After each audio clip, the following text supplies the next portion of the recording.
ॐ सहनाववतु सहनौ भुनक्तु सह वीर्यं करवावहै तेजस्विनावधीतमस्तु मा विद्विषावहै। ॐ शान्ति शान्ति शान्तिः। गुरुब्रह्मा गुरुविष्णु गुरुदेवो महेश्वरः गुरुसाक्षात् परब्रह्म तस्मै श्री गुरवे नमः। तस्मै श्री गुरवे नमः। यं ब्रह्मा वरुणेन्द्ररुद्रमरुतः स्तुन्वन्ति दिव्यैस्तवैः वेदैः साङ्गपदक्रमोपनिषदैः गायन्ति यं सामगाः। ध्यानावस्थिततद्गतेन मनसा पश्यन्ति यं योगिनः यस्यान्तं न विदुःसुरासुरगणाः। देवाय तस्मै नमः। देवाय तस्मै नमः। Yes. Bhagavad Gita chapter 3 Karma Yoga. We had to see the last 3 shlokas, right? Okay. Atha tritiyoऽध्यायः Karma Yoga. Shri Bhagawanuvacha. 41st shloka. तस्मात्त्वमिन्द्रियाण्यादौ नियम्य भरतर्षभा पाप्मानं प्रजहिह्येनं ज्ञानविज्ञाननाशनम्। Therefore, O best of Bharata, controlling first the senses, kill this sinful thing, the destroyer of knowledge and wisdom. Yes. In the previous shloka, we had seen these desires are located in the sense organs, the mind, and the intellect. Residing in those places, he will be covering the wisdom. See, wisdom is gnana. Wisdom is there, but it is not made available because of these 3 things. It is there. It is not that wisdom is not there at all. Wisdom is there, but it is covered by this desire. So, what should we do? Bhagavan is telling, first you control the sense organs. See, now in the previous shloka we saw it resides in sense organs, mind and intellect. So which one should we control first? That is what here Bhagavan is telling. He says first you control the sense organs. See, these indriyas means panchendriya, we call 5 sense organs, and 5 organs of action. Karmendriyas are 5 and Gnanendriyas are 5. Gnanendriyas means sense organs. We sense the objects of the world with our eyes, nose, tongue, ears and skin. In Sanskrit, if we say Shabda, Sparsha, Rupa, Rasa and Gandha. So with these 5 sense organs, we sense the external objects. So after sensing the external objects of the world, Karmendriya is the organs of action. They will start functioning. What are the 5 Karmendriyas, organs of action? It is hands, legs, speech, then it is the anus and the reproductory organ. So these are the 5 sense organs. 5 organs of action. So when the world is perceived by these five sense organs, then it starts acting with the help of the mind. So if we have to control the organs first, sense organs have to be controlled. That is what he is telling. First control the sense organs, then the intellect. Using the intellect, you destroy this desire, he says.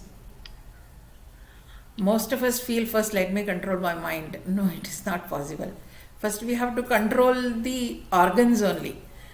When does the desire arise? Only when I see something, I develop a desire towards that. I will not develop a desire to something which I have not seen at all, isn't it? So if I see something, then it is registered in the mind, and then mind really wants it, and then the buddhi says, yes, you can go on. It will arrange for all those things. You go and buy that. So from where should we control the desires? He says from the sense organs. First control your sense organs. Controlling means what? You decide what you want to see, what you want to touch, what you want to hear. See, we don't have control in the external world exhibitions. We can't say, no, I want to hear only this, so you have to talk only this. No, we can't say that. So whatever they speak, I should choose to hear whatever I want. That is control. Control means it's not like I won't see at all, I won't hear at all. It's not like that. I should have control on what I see and what I hear, what I taste, what I touch. It's like that. So you just control all those things, and with the help of the intellect, control this what? Desire. What desire? The desire which is covering the wisdom, you can just destroy it. Continuing what he says, that's how we have to destroy the desire, because desire itself is the thing which makes us to do something wrong or right, which pulls us to do the action. That is the Kama Rakshasa he has mentioned. Desire demon. That's how he says. Continuing. Indriyani paranyaho indriyebhya param manaha manasastu para buddhihi yo buddhe paratastu saha. They say that the senses are superior to the body. Superior to the sense is the mind. Superior to the mind is the intellect. Me, who is even superior to the intellect, is the Atman. See. Than the body, the sense organs are superior. Then the sense organs, mind is superior. It is subtler. Than the mind, intellect is superior. Than the intellect, Atman is superior. That is the order. Why he has mentioned this? See, a person who lives at the body level is like an animal. See, animals don't have any choice. Like, cow has to eat only grass. Tiger has to eat only meat. It doesn't have any choice. So it can't, you may say, no, even the animals have mind and intellect, and they also show their intelligence in many activities, emotions and all. Yes, some animals do have mind, and it will be at the very lower this one, that's all. Because we have seen dogs. Dogs, you can train them, that's all. But dog itself cannot decide and do anything. It doesn't have any intellect so it doesn't decide. You can train the dog, but dog independently cannot use its intelligence and do something or improve itself or do something like that. But the difference between man and animal is the intellect. That is why here Bhagavan says one who lives at the level of body, that means Kana, Pina, Moja, Udana, that's all. He takes care only of himself. He does nothing other than that. He is just enjoying at the body level. That is the least possible way a man live. But higher to that is at the level of mind and sense organs, because with the help of his mind, he can control his sense organs and decide what is good to him and what is not good to him. Above that is the intellectual way of living. Above that is a person who is abiding in the self, and he will be a mumukshu. That is the level of living. So how do we see a person when he is living at his body level? We see he is only interested in himself, he is more selfish, he does only things for himself. He is living at his body level. One who is living at mind level, in the house maybe there are 4 people, he always thinks about all the others. See, what if I only enjoy for myself? Let me share something with my close ones. It's like that. So he thinks that his family members, his close associates are to be taken care of, because only if he is enjoying, he is not caring for others, he cannot be at peace. That is at the mind level. An intelligent person, what he does, he thinks of the whole society. His buddhi makes him think about the whole society. He doesn't think that only I have to live or my family has to live. No. The whole society has to be taken care of. So he starts doing some social work and all. So he is available for some charity work also. So that person is living at the level of intellect. And this person who is self-abiding, that is, who is living at the level of Atma, he works for the entire humanity. Not just the society, not just the house, not just individual. He works for the whole humanity. He will think of humanity or the whole existence, or even whatever is God created, even the nature, animals, everything he'll be taking care of. So the level of living, that means he expands. If you are living at the level of Atma, abiding in the self, we are working. That means what? We are doing our work thinking that we are the instrument used by God. So nothing selfish is there in that. So God says, Bhagavan says, if you are living at the body level, that is the least thing. If you are living at the sense organs level, it is little higher than that. Little higher than that is living at the mental level, emotional level. Little higher than that is the intellectual level. Little higher than that is Atma. So we should just check ourselves where we are. Okay?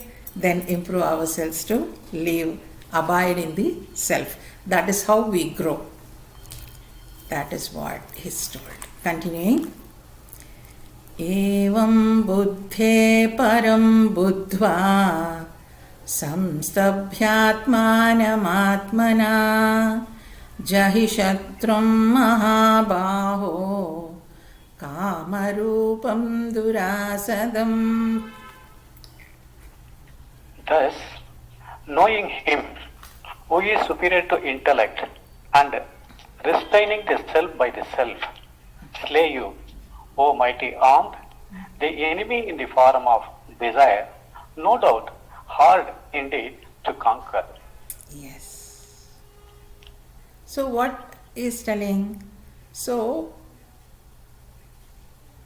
the self is greater than the intellect, and you abide in the self, and then you destroy this desire like your wants. The enemy is in the form of desire. So you destroy that enemy and do your work. See, once we abide in the self, there is nothing as I am doing or I have to do. Now Arjuna is in the battlefield. What is his problem? I have to fight with my own people. That is the problem. So Bhagavan says you abide in the self. That means everything is taken care of. Once Arjuna abides in the self, he will be working as an instrument. Like usually the example is given for this flute. The flute is empty and hollow, and only Bhagavan plays the music through it. So flute by itself doesn't have any music in it. It doesn't have likes or dislikes, or it doesn't have the music of joy or music of sorrow. It doesn't have. It is just a flute, bamboo flute. So using that flute, Bhagavan plays the music. So if we become the instrument in the hands of God, and we can become the instruments in the hands of God only when we abide in the self. Or else we will be poking our nose with our mind and intellect. We say this is emotional attachment, and then our intellect start deciding, no, we are not going to do this is not good, that is not good, all those things will come. But when we abide in the self, Bhagavan will play his music. So here Bhagavan says, you abide in the self so that your desires will be killed, and that is the thing which is an enemy to you, and then you can prosper, then you can continue with the work. So with that we come to the end of this Karma Yoga. So just a small recap of all these things we will just see. We have Sanchita Karma, Prarabdha Karma and Agami Karma. Because of the Sanchita Karma, whatever we have accumulated in our past lives, it's not life, one life, lives, some of the Papa and Punya, whatever we have earned, fructifies in this Janma, with which we take this birth. Only till there is the Prarabdha Karma. It gives us such a situation where we can enjoy the fruits of the past. So that is Prarabdha Karma. So once we are born, should we just exhaust that Prarabdha Karma, whatever fruits we have got, and then go? No, it is not like that. The Prarabdha Karma is always, 50-50, either or 60-50, like either it's a mixture of Punya and Papa. It is not just Punya or it is not just Papa, it's mixture of Papa and Punya. Enjoying those things, we will be doing the karma in this life also, that is called as Agami Karma. If we do good karma, we can add more Punya to our account and we can be more happy. That's what is told. And whatever Papa and Punya is acquired by this Agami Karma, it can be enjoyed here or it can go back to Sanchita Karma also. So in what way should we do the karma? Karma Yoga says not to acquire Papa or Punya. In what way? See, acquiring Punya or Papa, next life is guaranteed because we have to enjoy the fruits of those things. So if I feel that I don't want Papa or Punya, I don't want one more life, then what will we do? We have to do our karma in 3 different ways, I told you. First one is karma phala tyaga. Whatever result we get, we will accept that. Then is karma tyaga. Let us not have choice in doing any work. Whatever work comes to us, we will do as our duty. Then the third one is kartrutva bhava tyaga. Kartrutva bhava tyaga is I am not doing anything. I am abiding in the self and I allow Bhagavan to use my body as an instrument to work. That is the highest form, Kartrutva Bhava Tyaga. Now coming to this, karma we do in 3 ways. That is Kayika, through the body, Vachika, that is through the speech, and Manasika, mind. Kayika, Vachika and Manasika. These 3 things give Phalatrayam, as per Shankaracharya's commentary, Phalatraya. We get 3 types of results called as Dharma, Artha and Kama, which we have already discussed. And by doing this, even the Dukkha Traya, the suffering is of 3 types. It is of whatever work you do, it is dukkha mishrita in this world. It is not totally 100% happiness we get from any work you do, any work. Any work you just see and oh no, this work gave me so much of happiness, then you can find something linking behind that. So all the jobs we do are dukkha mishrita. It is not 100% happiness. It is happiness with little suffering. Like, you get your daughter married, it's really a happy thing to know, but she has to go away from you. She has to leave our house and go to her husband's house. Sorrow is there. Son gets a very good job and he is transferred somewhere to Bombay. Getting good job is really a happy thing, but he is transferred to Bombay. That's a sorrowful thing. It's like that. So any job you do, it is dukkha mishrita. And then it is atruptikara. Atrupti is, there is always a feeling of incompleteness. We always long for something. See, if something would give us happiness, we should have stopped there. But it is not like that. We need more and more of that. Any job we do, we crave for more. Atruptikara. And it also is bandhanatvat. Bandhanatvat means it causes us attachment. It brings a sort of attachment. So in that dukkhatrayam, it is dukkha mishrita, atruptikara and bandhanatvat. He has analyzed all the karmas and written in a very simple way, Shankaracharya, and we have to agree. There is no other thing. No, it is not like that. We can't say it is like that. So the moral of the story is, all of us, those who are born in this, as a human being on this earth, are not 100% happy or 100% suffering. It is only a mixture. Because all the karmas we do are giving dukkha mishrita phala only. So our prarabdha karma, which is fructifying here and has brought us on this earth, will give us happiness and also sorrow. Like, I had told in my Karma Siddhanta talk, if you are given a chance to enjoy only happiness, it is not in this human life. Because this body is a limited body and it cannot enjoy unlimited happiness. That is why that happiness, 100% happiness, is enjoyed in Svargaloka, heaven.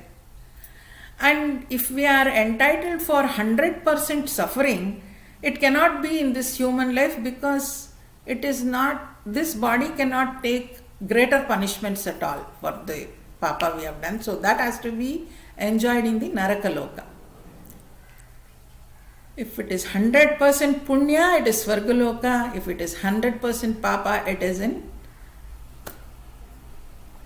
Naraka or hell. See, Narakaloka is nothing but you have done so much of mistakes, sins, and you have to finish your punishment and come back. That's all. Just as we go to a jail, finish our punishments and come back and start living. It is like that. So when we come back to this human life, it is a mixture of sorrow and happiness. So our trial in the beginning, or our effort in the beginning, is to acquire more of good things or punya.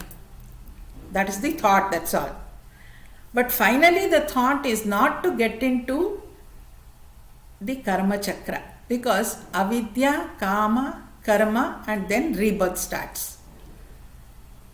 So we want to get out of this circle and then take a tangential shift, which is called as Jivan Mukti. We want to be free of joy and suffering, not only suffering. We want to be free from joy and suffering. So for that we are working, and for that Vedas and Upanishads are the guides for us. Veda and Vedanta, which are spiritual guidelines for us to live a better life. So we can all be happy now. Why? Moral of the story is, we can never feel, why only for me this is happening? Why not for them? Why good people suffer? Why I'm so good, I'm so helpful? Why this is happening to me only? Why not to them? So we have no question, because all of them in this universe are not 100% happy or not 100% suffering. So we don't have anyone to see in this world who is totally happy or totally. They might be 99% happy, but still 1% sorrow is there in them. So we may find such people like, That is the moral of the story, and let us all accept that and try to work in a better way to come out of this cycle of birth and death. That is what Karma Yoga speaks about. Hope I have conveyed a little to all of you about this Karma Yoga.